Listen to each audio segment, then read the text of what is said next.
Senhor presidente, senhores deputados, sem uma nova Constituição, deputado Fraga, a gente vai continuar sendo refém do crime. Se a gente não discutir a sério pena de morte e prisão perpétua, que são duas coisas que hoje, por cláusula pétrea, a nossa Constituição proíbe, a gente vai continuar no estado de guerra civil que a gente vive hoje, capitão Augusto. 40 mil homicídios ao ano, 1 milhão de roubos e furtos só de celular no ano passado.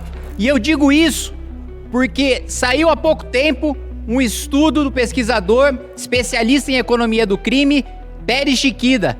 E ele entrevistou mais de 400 criminosos e mais de 80% afirmou que jamais cometeria um crime se houvesse pena de prisão perpétua ou pena de morte. E aí alguns colegas podem me questionar, como eu mesmo já me questionei no passado em relação à pena de morte. A gente confia no judiciário brasileiro para aplicar essa pena? A gente pode manter o sistema que nós temos hoje de júri popular. Não ficamos reféns do arbítrio de um juiz, mas a gente submete de maneira criteriosa para que seja a própria população julgando os seus iguais, como já acontece hoje com homicídio. Mas a nossa Constituição não é só um fracasso na segurança pública. A nossa Constituição é um fracasso econômico, é um fracasso social, é um fracasso institucional. Em todos os setores que a gente observe nos últimos 40 anos, o nosso país ficou para trás comparado com outros países em desenvolvimento, com outros países pobres, que eram mais pobres que o Brasil, que tinham mais analfabetos do que o Brasil, que tinham educação pior do que a nossa, que tinham a saúde pior do que a nossa. Olha o exemplo da Coreia do Sul. Nós éramos mais ricos, nós tínhamos mais proporção de pessoas alfabetizadas do que a Coreia do Sul. Vamos nos comparar com eles hoje. Nós somos uma piada.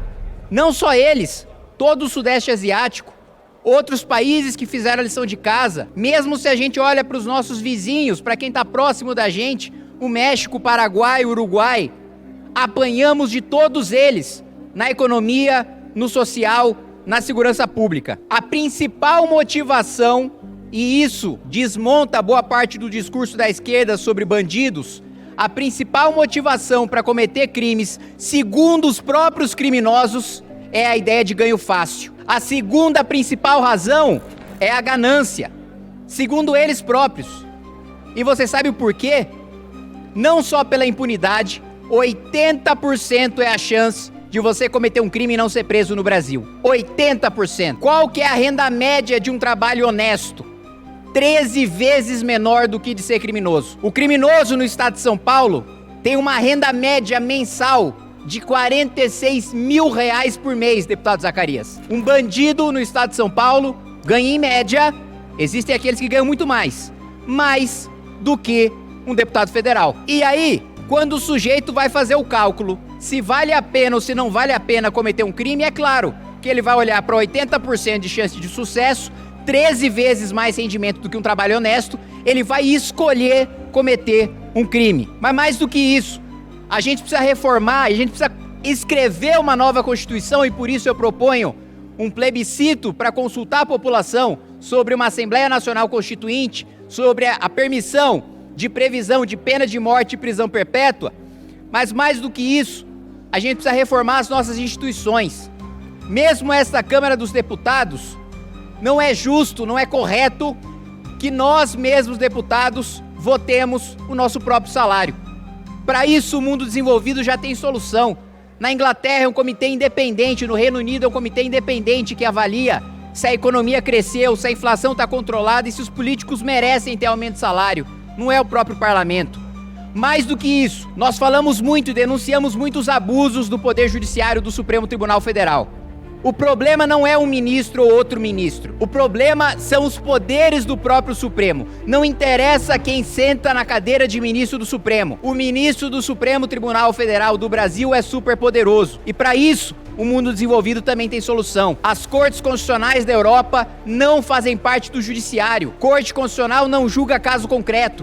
Deputado, senador, não é julgado pelo Supremo. Assim ele não fica refém de Supremo Tribunal Federal na hora de votar contra super salário, na hora de preservar sua prerrogativa de legislar, de defender a opinião do parlamento sobre marco temporal, sobre aborto, sobre droga. A gente não fica intimidado pelo Supremo porque nós somos reféns dele. Não, vamos tirar o direito do Supremo de julgar parlamentares, como ocorre nas cortes constitucionais europeias. Não estou propondo nenhuma loucura, nada que não tenha funcionado no resto do mundo há pelo menos 80 anos. Para além disso, tirar esse poder de julgar tantos casos concretos. Hoje tudo pode parar no Supremo. Tem uma DPF que subiu pro Supremo por causa de um muro construído pelo prefeito de São Paulo. Imagina se todo partido político decide mandar uma DPF pro Supremo para questionar muro construído por prefeito. Não existe corte constitucional no mundo que julgue a decisão de um prefeito construir um muro. Agora tem uma representação também em São Paulo ao Ministério Público para que o prefeito Ricardo Nunes tire o painel que mostra quantos bandidos foram presos pelo sistema de câmeras da cidade. Olha só o que o nosso judiciário aprecia. Isso é insano. Isso não acontece em democracia desenvolvida. E vou para além disso. Todo aumento de imposto, e a gente já tem a maior carga tributária da América Latina, a maior carga tributária dos países em desenvolvimento, e o governo ainda quer mais. Todo aumento de imposto nessa nova Constituição nós podemos colocar, tem de passar por plebiscito. Vamos escutar se a população quer pagar mais, se ela acha justo. No estado do Colorado, nos Estados Unidos, existe uma emenda chamada Tabor, que é da Constituição Estadual, que diz que sempre que há aumento de arrecadação, se o governo quiser ficar com o aumento de arrecadação, ele tem que consultar a população por plebiscito e apresentar o projeto do no que ele vai usar aquele dinheiro. Toda a nossa estrutura precisa ser reformada. Não adianta a gente ter uma Constituição enorme, cheia de direitos e garantias fundamentais, porque quem tem 80 direitos e garantias fundamentais não tem nenhum. Quem tem 80 prioridades não tem nenhuma. O Supremo decide qual é o direito e a garantia fundamental que prevalece sobre o outro em cada caso concreto. É óbvio que eles vão legislar no nosso lugar. É óbvio que eles vão atropelar as nossas funções, porque a nossa Constituição foi feita para eles atropelarem as nossas funções. Ela é desenhada para isso. Vem ainda a intervenção do Supremo em política pública de segurança. A gente discute essa semana na Câmara a DPF das favelas, 635, onde já se viu um governador, e olha que eu não tenho nenhuma amizade com o governador do Rio de Janeiro, mal o conheço, mas onde já se viu um governador ser obrigado a submeter um plano de segurança pública para o Supremo. Qual que é a capacidade técnica que o Supremo tem para avaliar uma política pública, ainda mais de segurança? Aí vem o Supremo e diz não pode usar helicóptero. Sugiro que algum ministro passe pela experiência de tentar trocar tiro, subindo o morro, olhando pra cima e nivelando o jogo dali, por ali. Como vai fazer a operação sendo obrigado a notificar a Secretaria de Educação, Secretaria de Saúde, Municipal e Estadual? É óbvio que isso vai vazar pro Comando Vermelho. É óbvio que isso vai vazar pro PCC. Como você vai fazer a operação sem helicóptero? Todos esses abusos, o Supremo vem e diz, não, agora tem que ter compensação. Os presídios estão no estado de coisas inconstitucional. Pode até ser verdade, mas e o estado de coisas inconstitucional da saúde? Tem que ter compensação, e o governo Lula já mandou o plano pena justa, tem que ter compensação pro bandido. Se ele não estuda, diminui a pena. Se ele não trabalha, diminui a pena. Se o presídio tá ruim, diminui a pena. Esse é o plano, é a compensação pro criminoso. Agora, não tem a compensação pro estado de coisas inconstitucional da saúde, do SUS. O cara que ficou 8 anos, e quem morreu no SUS? A família vai receber qual compensação exigida pelo Supremo de formular a política pública do Executivo?